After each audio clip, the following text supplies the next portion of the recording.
لیلۃ القدر، انا انزلناہ فی لیلۃ القدر وما ادراک ما لیلۃ القدر لیلۃ القدر خیر من الف شہر تنزل الملائکۃ فیہا بإذن ربہم من کل امر سلام ہی حتی مطلع الفجر۔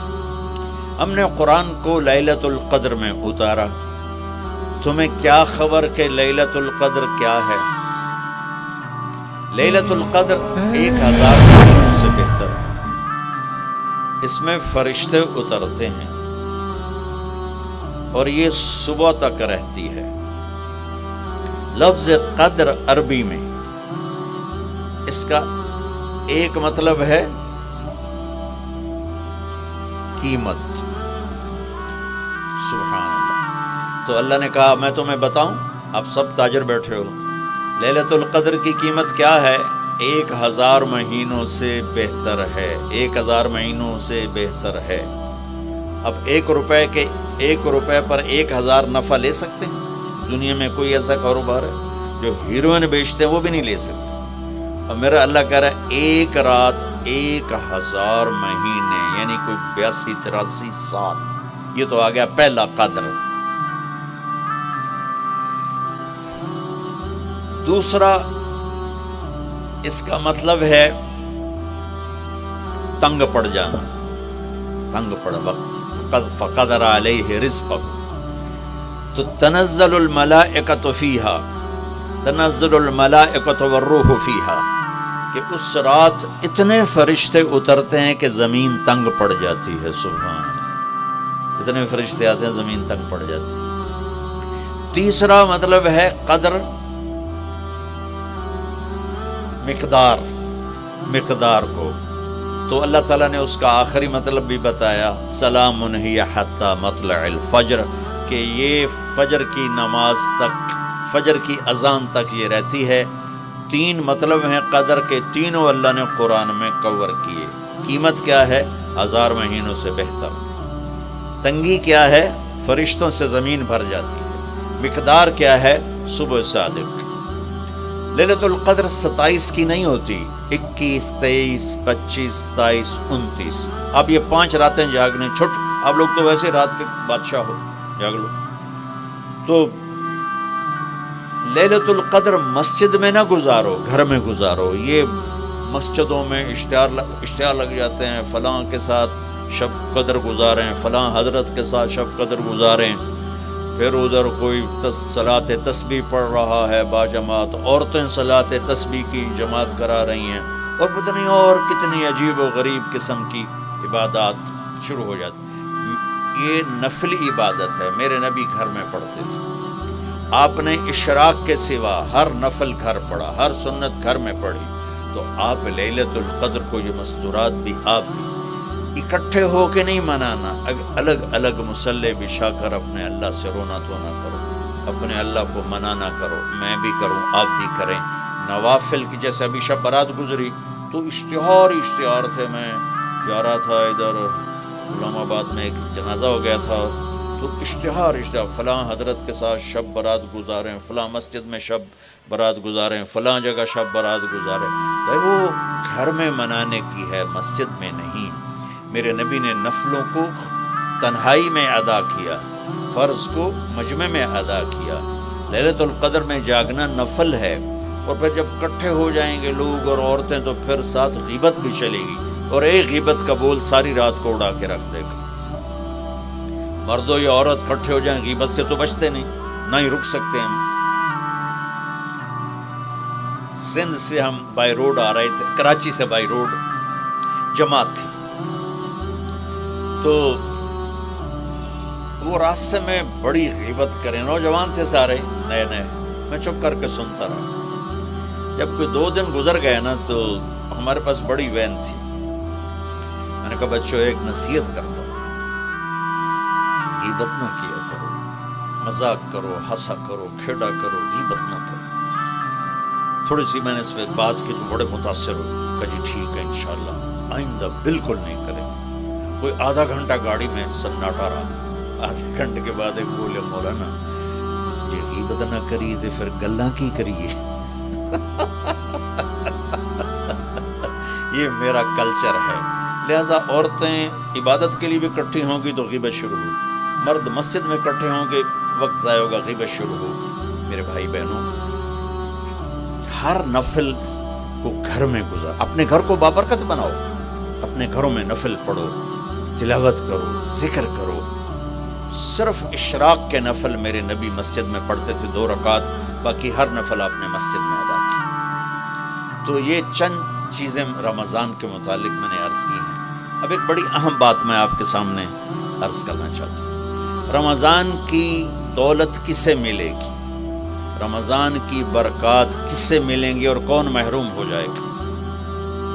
آپ نے فرمایا 4 آدمی ایسے ہیں جن کی رمضان اور شب قدر میں بھی بخشش نہیں ہوتی، بس اس سے ہم اپنے آپ کو بچا لیں. کون ہے یا رسول اللہ؟ آپ نے کہا مدمن خمر، شراب کا عادی. کبھی کوئی پی لے، توبہ کر لے، میں اس کی اجازت نہیں دے رہا ہوں. مدمن کا لفظ ہے جو روزانہ شراب پیتا ہے، اس کی رمضان میں بخشش نہیں. عاق لوالدیہ، جو ماں باپ کا نافرمان ہے، اس کی بخشش نہیں. قاطع الرحم، رشتہ داروں سے لڑنے والا، اس کی بخشش نہیں. المشاحن، دل میں بغض رکھنے والا، اس کی بخشش نہیں. ہر وہ چیز جو میرے آپ کے لیے نقصان دے اللہ نے حرام کر دی، ہر وہ چیز جو میرے آپ کے لیے مفید ہے اللہ نے حلال کر دی. سود حرام کر دیا. ہمارے پاکستان کی معیشت نہیں، پوری دنیا کی معیشت ڈوبی پڑی، سارے ملک قرضوں پہ چل رہے ہیں. سود نے پوری دنیا کو تباہ کر دیا. تو میرے اللہ تعالیٰ نے، آپ دیکھتے نہیں، میرا اللہ کہتا ہے فَأَذَنُوا بِحَرْبٍ مِّنَ اللَّهِ وَرَسُولِهِ. اگر سود نہیں چھوڑو گے تو میرے اور میرے رسول مل کر تمہارے خلاف جنگ کریں گے. تو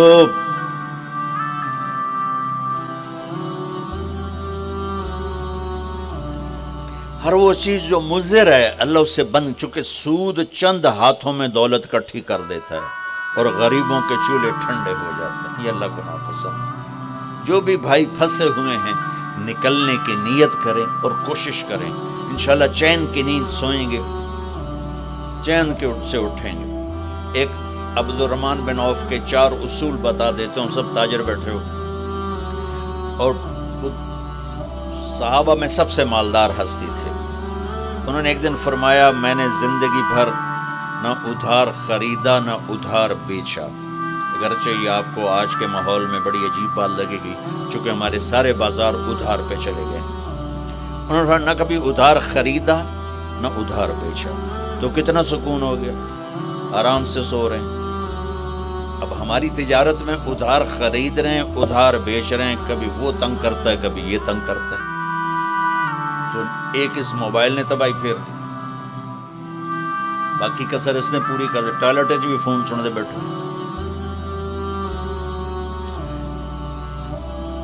کبھی سٹاک نہیں کیا مال کو، کبھی سٹاک نہیں کیا، جو ہی نفع ملا فوراً بیچ دیا. تو ادھار خریدا نہیں، ادھار بیچا نہیں، 2 کبھی سٹاک نہیں کیا، 3 اور کبھی سودے کا عیب چھپایا نہیں. اس میں کوئی عیب ہے بتا دیا. آپ اس پہ آ جائیں، آپ کو شروع میں مشکل ہوگی. اس کے ساتھ سچائی اور دیانتداری کو جوڑ دیں، اللہ کی قسم آپ کا سوتر منڈی جانا بھی عبادت بن جائے گا، آپ کا مل میں جانا بھی عبادت بن جائے گا، اگر آپ اپنے تجارت کے ساتھ سچائی اور دیانتداری کو لے آتے. پھر اللہ تعالیٰ نے اس میں غریب آدمی کے روزے اچھے گزر جائیں، عید اچھی گزر جائے، اس کے لیے اللہ تعالیٰ نے صدقہ فطر رکھا ہے. ہم اسے عید کے ساتھ جوڑ دیتے. پہلی رمضان سے دینا چاہیے تاکہ غریب اپنا کوئی روزہ تو رکھ سکے. پہلے رمضان سے 29 رمضان تک جب مرضی دے دیں. اور اگر وہ فطرانہ ادا نہیں کرتا تو اس کے روزے اس کے سر کے اوپر سے بھی نہیں جاتے، وہیں کھڑے رہتے ہیں. اور عام طور پر یہاں اخبار میں ٹی وی پر گندم کے لحاظ سے آتا ہے 2 سیر کڑک دے دو، وہ تھوڑے سے پیسے ہیں، 100-200 روپے ہے. میں آپ کو آپ سب مالدار لوگ بیٹھے ہیں، میں آپ کو اپنے نبی کا صدقہ فطر بتاتا ہوں کہ آپ کیا دیتے تھے. آپ کشمش دیتے تھے، کھجور دیتے تھے،